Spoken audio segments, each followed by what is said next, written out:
বৃষ রাশি, মে মাস এই বৃষ রাশির জাতক জাতিকাদের কেমন যাবে? এই মাসে আপনার পারিবারিক দায়িত্ব বৃদ্ধি পাবে, তবে তা অতি সুন্দরভাবে আপনি পালন করবেন। প্রেম সম্পর্ক সুমধুর ও দৃঢ় হবে। অর্থ সম্পত্তি বিষয়ে কিছুটা সতর্ক থাকার প্রয়োজনীয়তা আছে। যারা ব্যবসার সাথে যুক্ত তারা বেশ লাভের মুখ দেখতে পাবেন। স্বাস্থ্য মধ্যম মানের থাকবে। কর্মক্ষেত্রে নতুন নতুন সুযোগ যেমন পাবেন, তেমন তা সুন্দরভাবে পালন করার জন্য আপনি যথেষ্ট সক্রিয় থাকবেন। এবার যদি বলি প্রেম আর সম্পর্ক, সেই ক্ষেত্রে প্রথম দিকে লয়ালিটির অভাব আপনি অনুভব করবেন, তবে পরের দিকে সেই সম্পর্কে গভীর ভালোবাসা দেখা যাবে। সব মিলিয়ে এই সম্পর্ক বিষয় একটা হতাশা ভাব দেবে।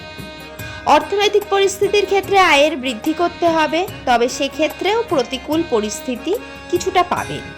নিজের স্বাস্থ্য সম্পর্কে সচেতন থাকুন। কোনো রকম শারীরিক অসুস্থতা অনুভব করলে সেটা ফেলে না রেখে চিকিৎসকের পরামর্শ গ্রহণ করুন। এই মাসে শিবের পুজো নিত্য করুন। সোমবার নিরামিষ করুন এবং 6 নম্বরটা ক্যারি করুন, আর সবুজ রঙের ব্যবহার বাড়িয়ে দিন। ভালো থাকবেন, সুস্থ থাকবেন, সাথে থাকবেন। ভিডিওটি ভালো লাগলে লাইক করবেন এবং চ্যানেলটিকে সাবস্ক্রাইব করে দেবেন।